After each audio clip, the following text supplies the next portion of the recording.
the students, we don't want to be a dependent state. We don't want to be a state that's being looked at by other states as continuing to draw down and not contribute. And so we first and foremost, we absolutely should pursue as much socio-economic independence as possible. Once we do that, I think the political status question should be answered by the people. And once we do that, I think the people will be able to answer that question from a position of strength. Now, with respect to what my people want back on Guam, 70% of them at this time, based on polls, they want statehood. But I'm not quite sure if it's statehood because they believe that incorporating the United States in that way is what they truly want, or if that's a position that they want to take because they have less confidence in our ability to self-govern as an independent state. And that's why the question of political status really should be a question that is asked after we have achieved as much socio-economic independence as possible, because you want to be answering that from a position of strength, so the political future is based on a very, very strong foundation. One of the main issues in Puerto Rico, of course, is the debate now about statehood. But what we don't know if it's viable, if the United States one day will accept Puerto Rico as a state. Do you think that Guam will be accepted as a state, and how important will be in that debate the population of Guam, the fiscal situation of Guam, that are issues that are always debated in the U.S., and we are seeing that debate right now regarding Washington, D.C.? Well, constitutionally, I mean, Guam will not be able to pursue statehood because of our population limitations. Those are realities that we have to face, and perhaps in the future, those kind of realities can change. But I do know that the people of Guam at this juncture would prefer statehood as a political status option. Even if they were to hold a plebiscite, binding or non-binding, and the vote were to be statehood, however, I just do not see the United States actually granting that based on the population constraints that are currently in place. And how important is the identity debate? The identity debate, you were talking about the debate that have going on in Guam initially about who should vote, if only the Chamorro people. How important for them is the identity? And I will add another question that I always ask people in the U.S. and in Puerto Rico too. If I met you in Europe and I don't know you, and I ask you where you're from, what would be your response? I'm from Guam. That's the same answer that probably 99% of Puerto Ricans in the island will give you.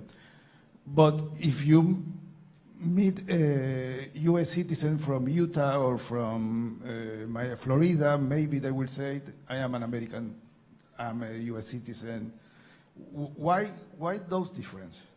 Actually, if you run into a Texan, he'll tell you he's from Texas. I think that identity in terms of regionality, there's passions that ebb and flow. And I say that I'm from Guam because I'm passionately from Guam. But it isn't because I choose not to identify as an American. And so, those kind of circumstances, I think, depend entirely on who it is that you're speaking to, the context upon which that question is being asked. Like if someone were to ask me where I'm from in Europe, I'll tell them I'm from Guam because I would absolutely love to tell a European all about my island, versus I'm from America and don't ask me about, geography or whatever because I might get it wrong. But, so it really depends on the context of the conversation. But I don't think that, that there is necessarily an identity sellout or a refusal of the American identity by choosing one answer or the other. I think that you can be as much proud to be from Guam as you can be proud to be an American. There is the debate, and there are two cases right now, in the Supreme Court that maybe, can discuss the issue of the insular cases. And people that propose getting away from the jurisprudence of the insular cases, they have a point. It's a very discriminatory jurisprudence. It's unfair.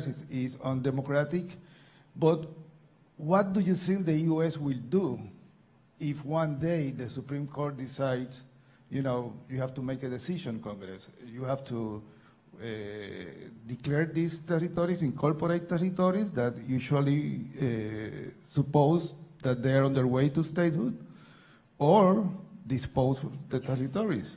What do you think will happen with Guam? I think that is one of the most important questions that we need to be asking ourselves today.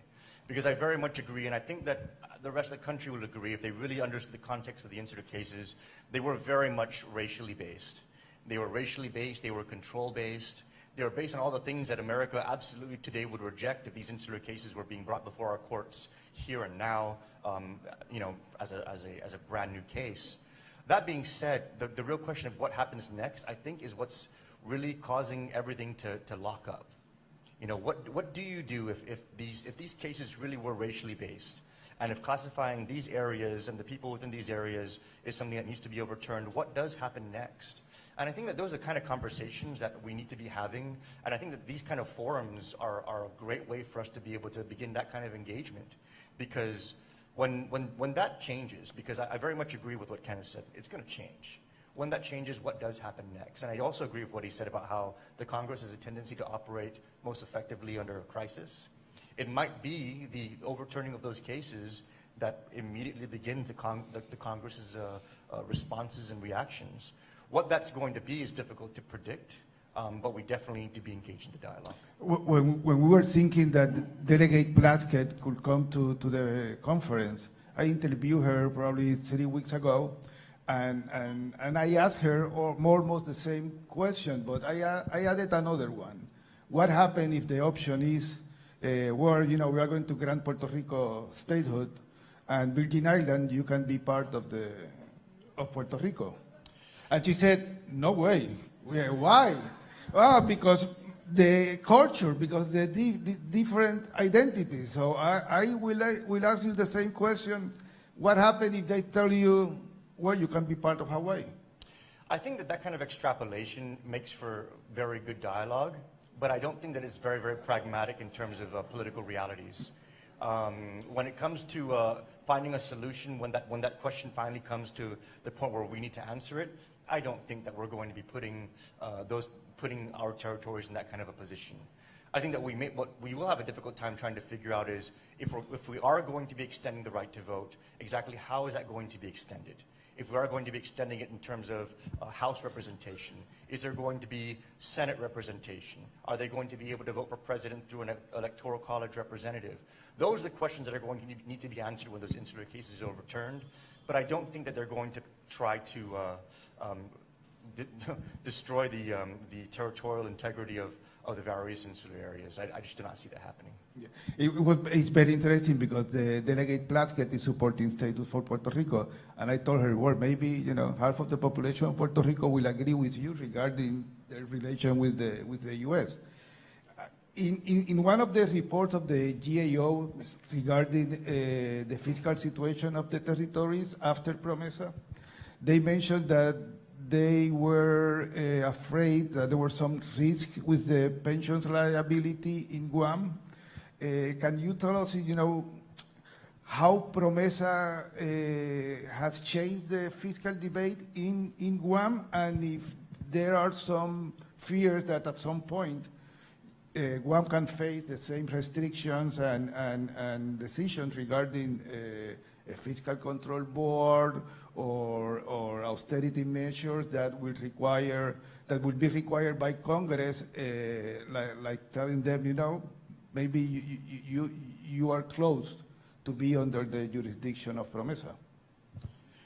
I don't think PROMESA changed those realities. I think that the defaulting on the debt changed those realities.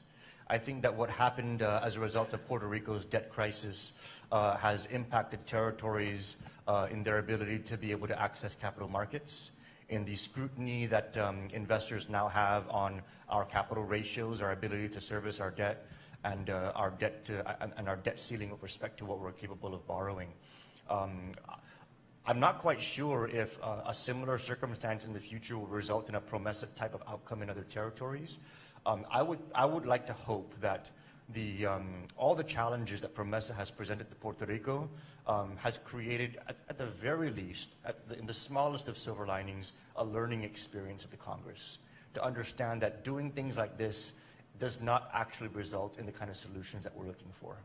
You know, if I was in Congress, one of the things that I probably would have proposed would have been to actually just convert all of the Puerto Rican debt into U.S. treasuries, you know, and then that way you just completely wipe it out, and then you implement a new system so that going forward, they don't get into that same kind of problem. Because the reality is that Puerto Rico's debt crisis was not born out of entirely Puerto Rico's irresponsibility. It had to do with investors, and it had to do with investment houses willing to take advantage of the triple tax exempt attractiveness of territorial debt and rack up the fees as much as possible to float it, while politicians, of course, are more than willing to take the money.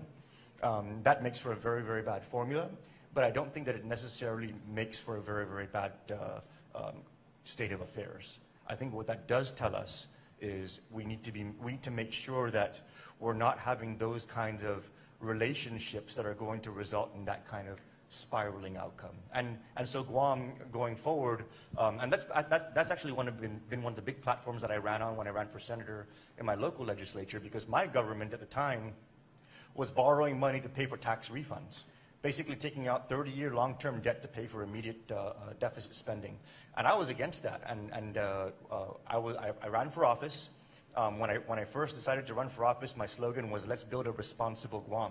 Because I was telling our people, we cannot be borrowing for operations. Doing that is going to sink your finances, and we're going to suffer for all those years that we take on that debt. And when I first ran, the community, they were receptive, but a lot of the political experts told me that I wasn't going to win. They said that a political platform like that would not resonate with the community, it's going to go above their heads, and you're not going to be able to get the votes. And long story short, I came in number 5 in that election. And I used that as a mandate throughout the rest of my political career to be able to speak truth to our people about what the actual numbers are telling us. Because at the end of the day, no matter how good you are politically, you're never going to beat math. And so that's been our philosophy going into office. It's been how we've conducted ourselves since then. And it's why I was able to develop a reputation with my people that when I say something, it might not be the most politically popular, but it is the truth. And that's, I think, a very critical component in the context of self-determination. Because if we're going to tell our people that we're going to pursue this political status, they need to trust us. They need to know that when we're going to go in that direction, we're going to deliver on the outcomes. And so that's why we have a responsibility. Puerto Rico has a responsibility. Guam has a responsibility to our people, that if we're going to lead them down a path, they need to trust that we're going to achieve with it. Let's go for a couple more questions before bringing Delegate Underwood, former resident commissioner in Colorado. Delegate Underwood was talking a little bit about the proposal that a lot of people may remember in Puerto Rico that the Popular Democratic Party has made since Muñoz Marin and more recently during the debate of 1989 to 1991 with Governor Hernández Colón, is to add a delegate to the Senate. You submitted a bill about that in December. Tell us about why you are proposing that and what are your expectations that that bill can move forward. Well, it just comes from a very pragmatic point of view, and that is that, you know, as a member of Congress, I mean, I'm a non-voting delegate. I can still introduce legislation. I can still kind of usher it through committee. But even if I'm able to get something passed in the House, once it goes to the Senate, there's no territorial voice to even advocate for it. I mean, even just the ability to advocate has so much power in terms of being able to speak to members who you develop a relationship with and who trust what you have to say. Just recently, I had my Guam Chamber of Commerce come out and make their rounds of members of Congress along with me to try and advocate for certain things that they're interested in with respect to federal legislation. And in the meetings, we'll talk with the members of Congress and we'll share with them what the concerns are. And a lot of them say, you know what, Michael, you know, you do such a good job here. You're an excellent representative. If this is something that you want to advocate for, we're going to do it. The details, I mean, of course, the details would matter to a certain extent, but just being able to have the voice and be in the room and have the relationship already opens up so many doors. And so if we want territories to begin to move incrementally towards that achievement of self-determination, we at least need to be able to sit down at the table.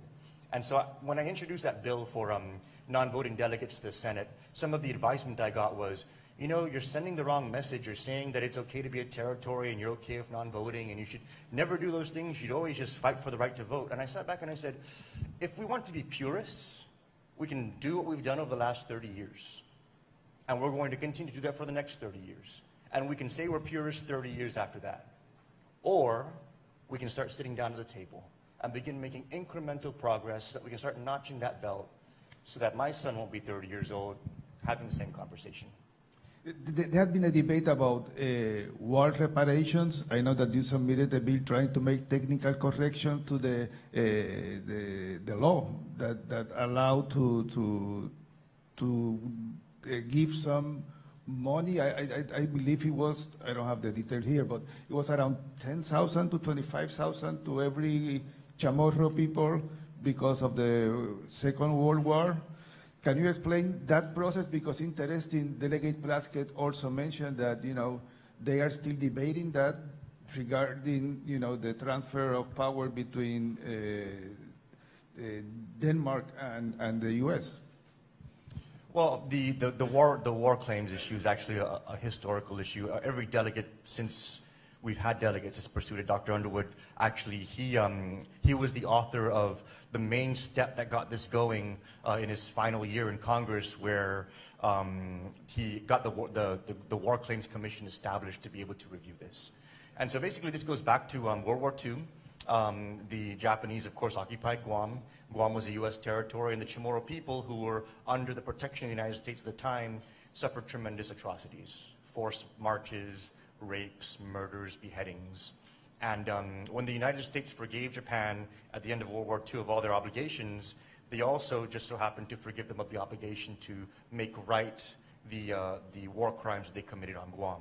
And so for decades, for many, many years, my predecessors have been doing a lot of hard work to try and have the United States own up to that obligation, since it abdicated Japan from that obligation, absolved Japan from that obligation. And so my immediate predecessor, had language inserted into legislation that allowed for claims to be adjudicated and for money to be set aside. But that language did not have the necessary words for the Treasury to actually be able to cut the checks. And so I introduced the legislation to be able to do that, and hopefully we're going to be getting that passed soon. Okay. Let me do a final question regarding status before bringing the other panelists. Do you think that PROMESA changed forever the possibility of trying to reform the territorial status under the territorial clause and show the territories that, if you are really serious about resolving this issue, you have to think out of the territorial clause? I think it was definitely an opportunity for that conversation to occur with all eyes on the issue. I think that PROMESA was really, when I look at it, it definitely doesn't look like a work of any kind of genius. It looks like some kind of effort to try and address a circumstance that had a lot of interested parties that also just so happened to impact a lot of affected people. And I definitely don't think that it was anywhere near a perfect outcome. Whether or not that was a lost opportunity for us to really capture the conversation and talk about the greater question of territorial status, I think that it definitely was an opportunity. But I think that the ongoing challenges of PROMESA have actually allowed us to continue bringing that conversation up. That's one thing that I do when I'm in committee and PROMESA comes up as a conversation. I always bring up that the activities of PROMESA and its heavy imposition on the ability for Puerto Rico to be able to manage itself is actually undermining the very intent of why we're trying to make sure that the territories are able to stand up on their own. And so while it may have been we may have been able to capture that opportunity better back then, I think that the ongoing challenges of PROMESA do provide us with an ongoing opportunity to keep the conversation going. Do the right to vote for the President of the United States will resolve the undemocratic relation with the United States? I think it's one very, very small step. It's important, but I think there's a lot of historical grievances. There's a lot of inequities, and I think that we need to resolve all of them in order for us to truly be equal. Do you see the presidential candidates during the primaries there? I know that Guam will have a primary, I believe, in May the 2nd. Do you see them? Do they send anyone to campaign in Guam? They do. They always have their own little, their own little offices to just try and rally the troops. But, I really, and this is something that I sit back and I look for. I want to see one of these candidates actually talk about territories, because then I'll know that you're actually looking at the whole country. You know, the fact that none of these candidates, Democrat or Republican, speak about the territories when they're running for office just shows me that they're not looking at the whole country. And I think the whole country should wake up and realize that if your candidate for president isn't talking about territories, then if we're that much out of mind and we're one of the components of this country, then how important is any other rural community in America truly outside of the campaign trail? Okay. This is just a curious question. Did you see advertisement from Michael Bloomberg? No, I didn't. But you know, I mean, it's a little late for so that. he was not campaigning already in Guam. I have not seen anything on Guam. Okay, okay. Let's bring Delegate Underwood and Resident Commissioner Colorado, if we can, to continue this conversation.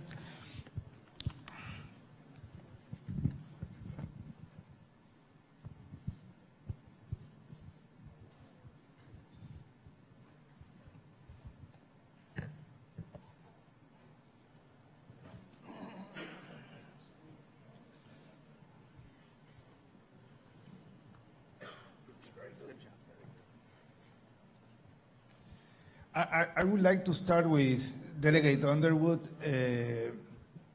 How much the debate has changed since you left Congress in 2003, and what will be the impact you believe for the long run of PROMESA?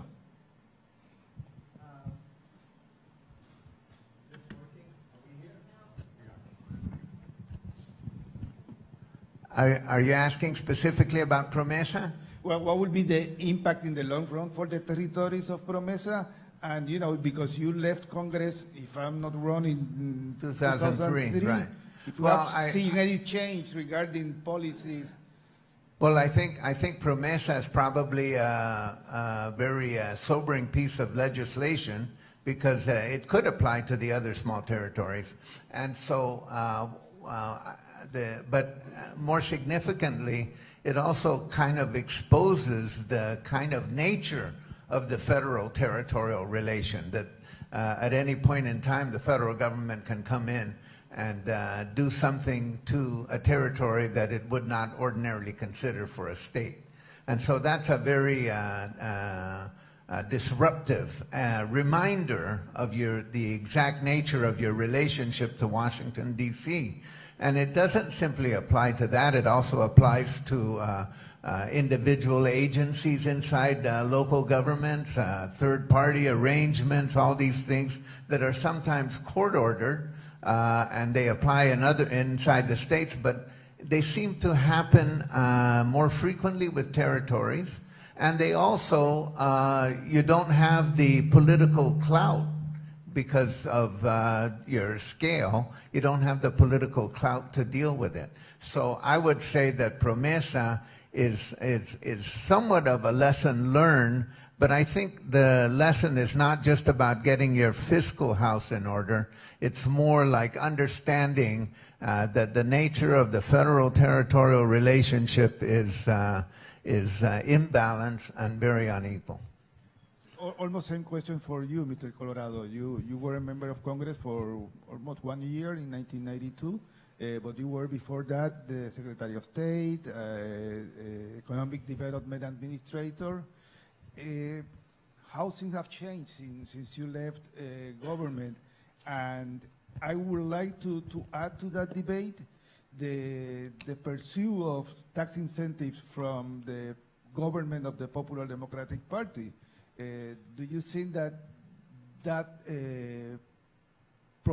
type of proposals are over, that we are not going to really see any more huge tax incentives to try to stimulate the economy in Puerto Rico? Well, let's look at it from the perspective of what we can do as islands, you know, outside of the territory of mainland of the United States.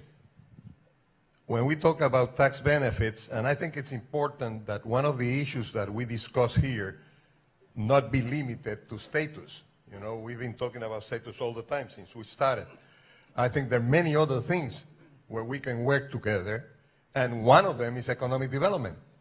With the tools that we have today, not that the tools that we may have later on. Economic development has to occur now.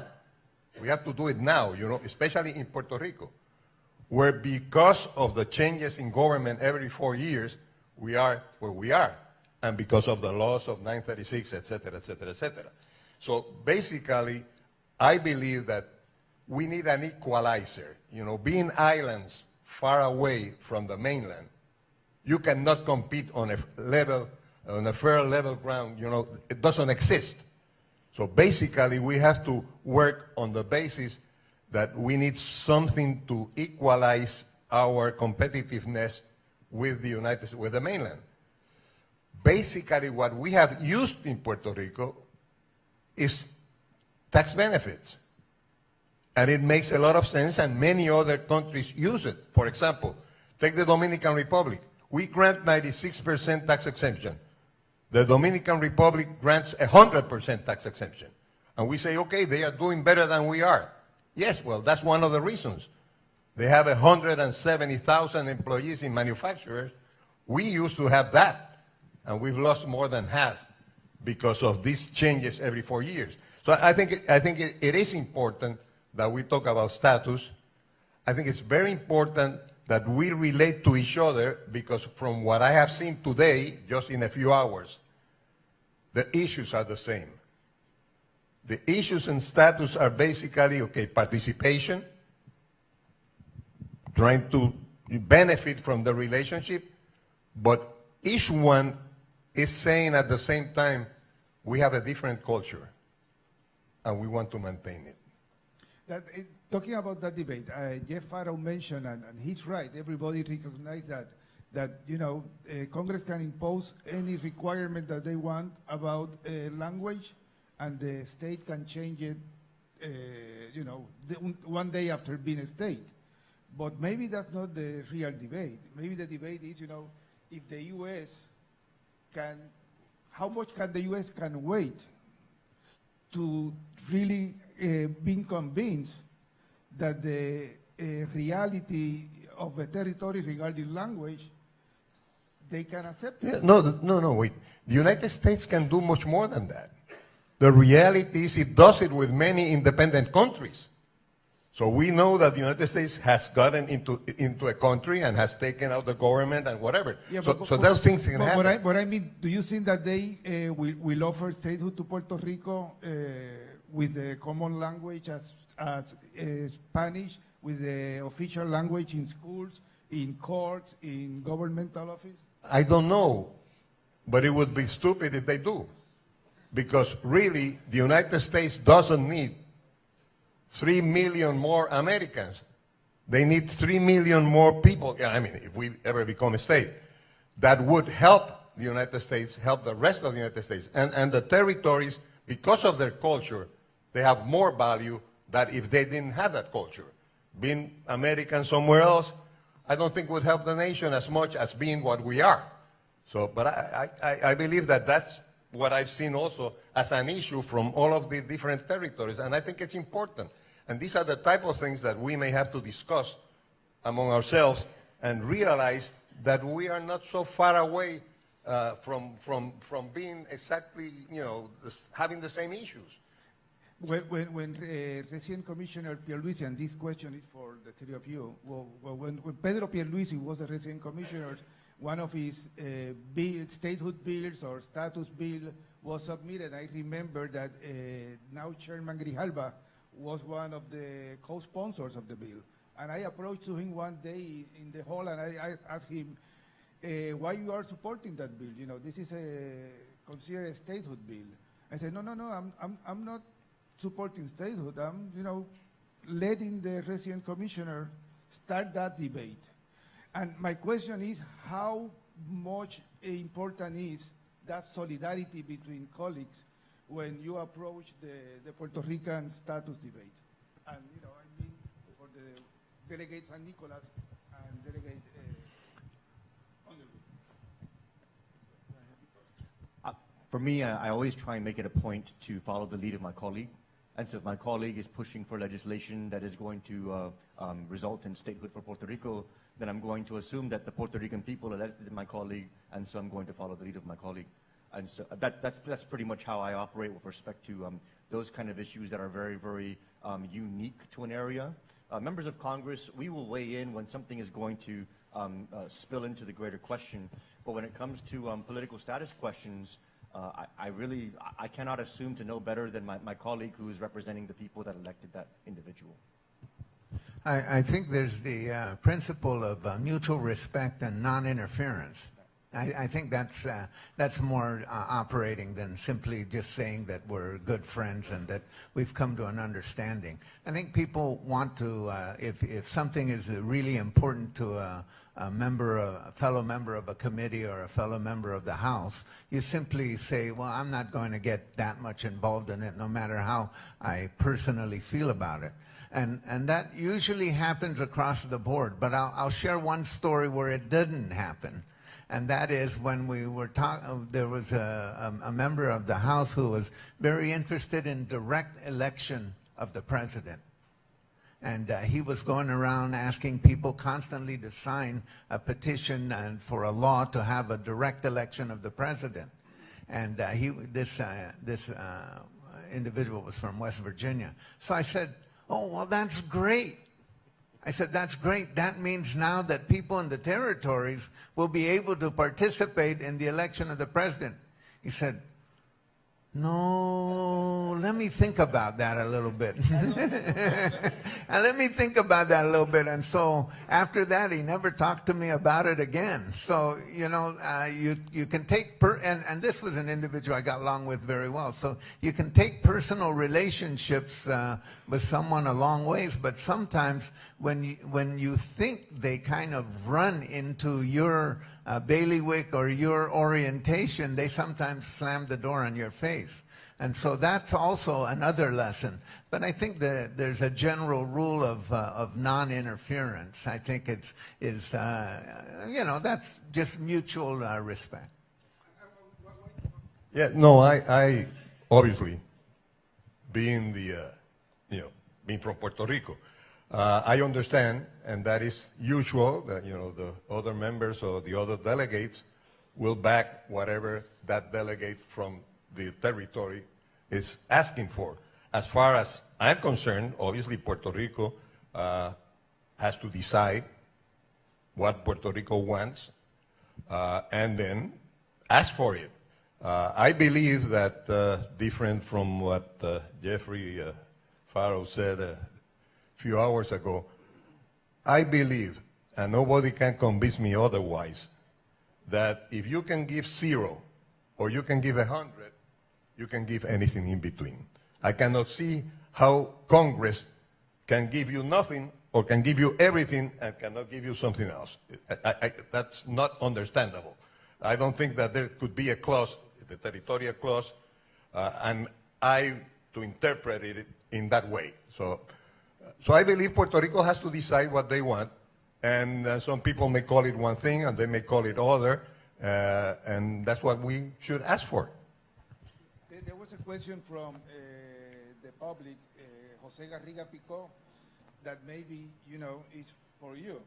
For a long time, pro-Commonwealth leaders alleged that the Constitution of Puerto Rico could not be unilaterally amended by Congress. Then, has PROMESA amounted to unilaterally imposed change in status and a denial of the right to self-determination? I think it did. I think it shouldn't have been that way, but it did, yeah. Okay. And how close we are, you think, to a resolution of the status? And I know that, you know, in the territories, they feel that we are that big sibling in the middle.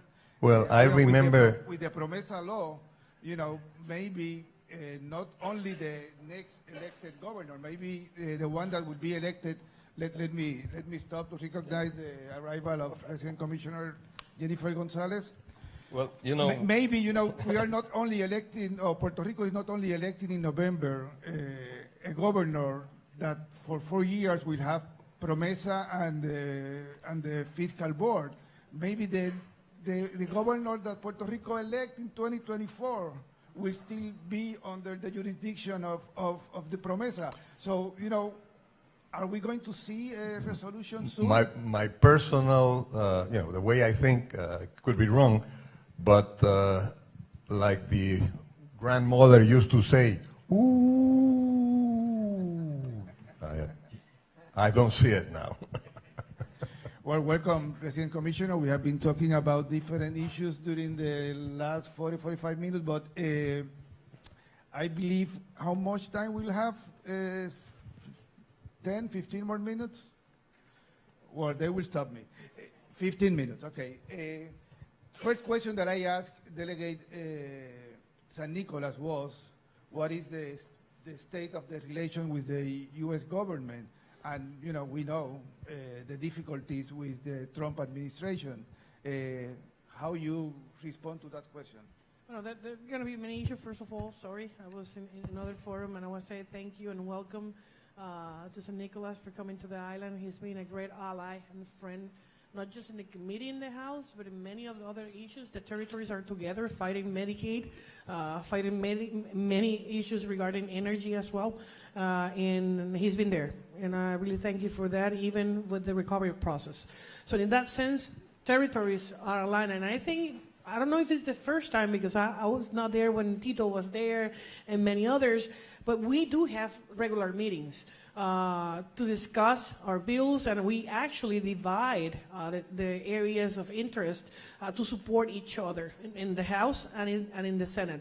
So in that sense, as we are all facing kind of the same challenges, we can see it in the economic development of each territory, with the jobs in each territory, with the healthcare provisions in each territory. We're doing that in a common ground.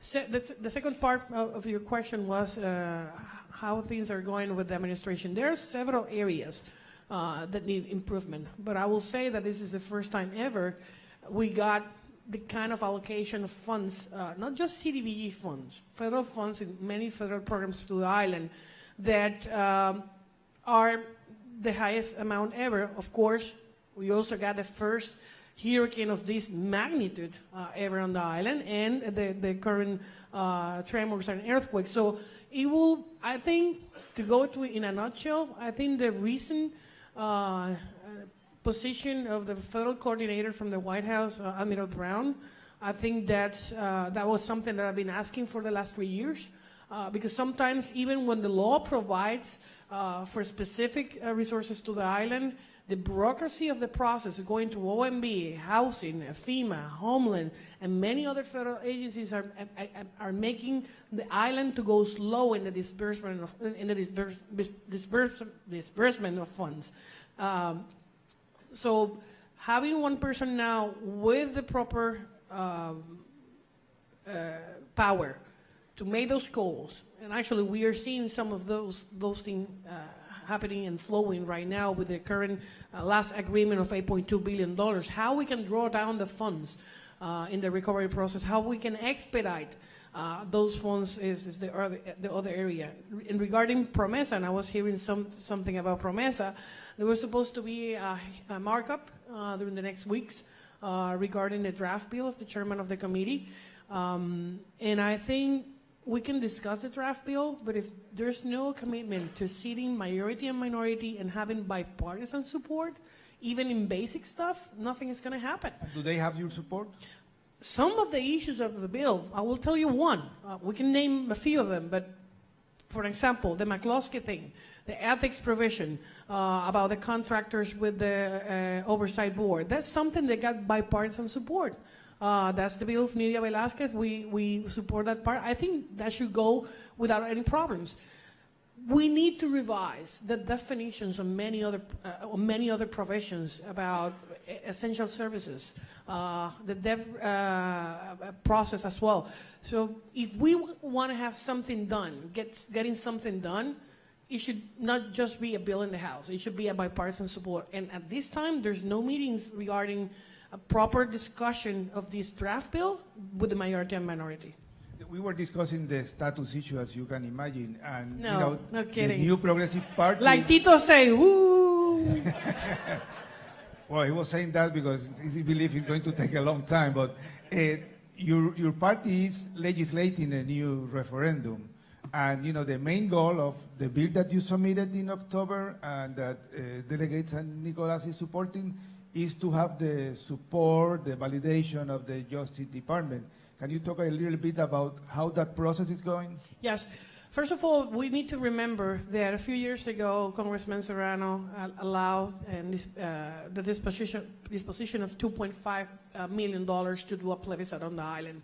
And in that sense, it was a direct instruction to the Department of Justice, allowing the government of Puerto Rico to legislate having a local referendum with the options that were validated by the Department of State using the recommendations that different White House, Obama, Clinton, and Bush White Houses recommended. And we're talking about statehood, independence, and independence in association with the United States that were the only valid options at the time. I know that locally we may disagree, and people may disagree with that, but those are the only legal options available to the Department of Justice. So we can go to the 2017 process, but right now the Department of Justice is actually revising the language of the 2019 Budget Act that instructed the Department of Justice to work with the government of Puerto Rico, specifically with the Elections Commission, to work to the process of how are going to be the ballots. If we're going to be using $2.5 million for federal support in that sense. So the bill that is going to be approved in the House next week and is supposed to be signed by the governor would allow that process to go with the local federal elections commission to work with the DOJ in terms of the process. And that's the reason we're using the same ballots that were used in Hawaii, the same ballots that were used in Alaska. So there's no new definition, there's no new process, exactly the same thing. Why? Because we want to have the same kind of process those territories that were later on accepted as a state used. So I don't see why the Department of Justice may not endorse or disperse the funds. I actually think that's going to happen. But that shouldn't, at the same time, compromise or prohibit the government of Puerto Rico from doing so. If we're using the same ballot, the same models, the same way other territories did, we should do it anyway, with or without the consent of the DOJ. Okay, last question, because I know that we have to close this panel. Since November of 2018, the New Progressive Party adopted that idea because Chairman Bishop at that time told and wrote the Justice Department, the former Governor Rosselló, and you telling them to the legislators, the President of the Senate and the House in Puerto Rico, telling them, the 2017 referendum was discredited because it didn't have the certification of the Justice Department. You should do a yes or no vote about statehood. Why that legislation was not approved last year? If you are in a rush, why wait until November of 2020? And second, is this the last referendum? And what will happen if the support is not 97, is not 61, and maybe it's 51, if or less? We don't know. First, this is not an issue about a rush. This is an issue of getting the people of Puerto Rico to select what's going to be their future. And in that sense, in 2017, the people who were against, of the 97% of the people who vote for statehood, of course, are the people in the opposition that will always complain and will always say that the process was not fair or whatever reason. Actually, the main reason they're using now is that there was not enough voters in that electoral process. So that's the reason we're promoting to have the referendum in conjunction with elections. So there's going to be no excuse to having the same ballots where you're voting for the governor or the rest of the positions locally and having more participation in the process. We should not be afraid of people voting. We should be actually promoting that for happening. In the second sense, you asked for the letter of 2018. I was in that letter. I was working with that. And the time to approve the bill, it could be last year. Everybody know what happened here in August of last year. So this is the time to do it. The Legislative Assembly got the power to do so before June 30. So I think we are running in time with enough time to do the education process. That is one of the requirements of the federal government and the local government, and we will have it with the election. So we've been talking about having this referendum, yes or no, since 2018. And second, I think more people going, and I don't care about the percentage. It's about people voting and people expressing what they want. I'm totally sure that we're going to win that again. People of Puerto Rico. Is this the last one? I hope so. I hope so. Okay. I hope so. If I got the numbers of the lotto, I will play them. So it is not about if the federal government says that is enough. That is enough. It should be enough.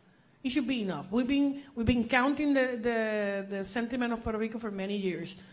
The ball is not in our court. The ball is in the court of Congress.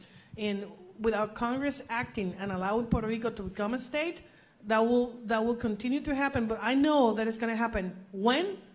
The question is when. And that's what we're working for. Okay, thank you to everybody. Thank you to Delegate Michael San Nicolas, former Resident Commissioner Antonio Colorado, former Delegate Robert Underwood, and Resident Commissioner Jennifer Gonzalez. And thank you to the Biblioteca Jesús de Piñero. Gracias.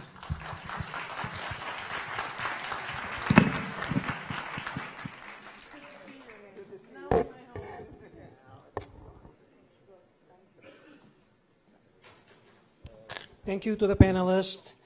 Now we are closing the morning session. We will have a lunch break until 2 o'clock when we will start our afternoon session. For the benefit of the audience, taking into account the short time period for the break, the university has several alternative food establishments with reasonable prices within the premises. In the atrium, just outside the auditorium, you will find information about them and a map to effectively locate them within campus.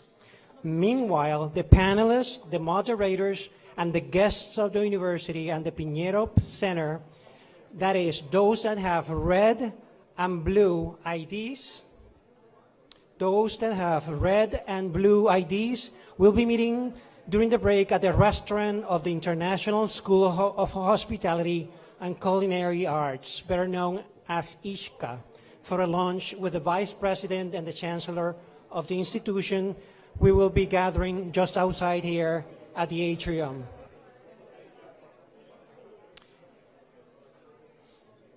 Remember that you can pay for the parking ticket in advance in the campus central aisle.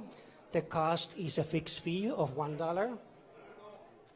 Also during the break, our sponsor, Microjuries, a legal research firm, will be holding a discussion table, reacting to the panels and presentations of the morning session. They will be at the Piñero Gallery. That's a room in the first floor by one of the building entrances. Buen provecho, and see you at 2.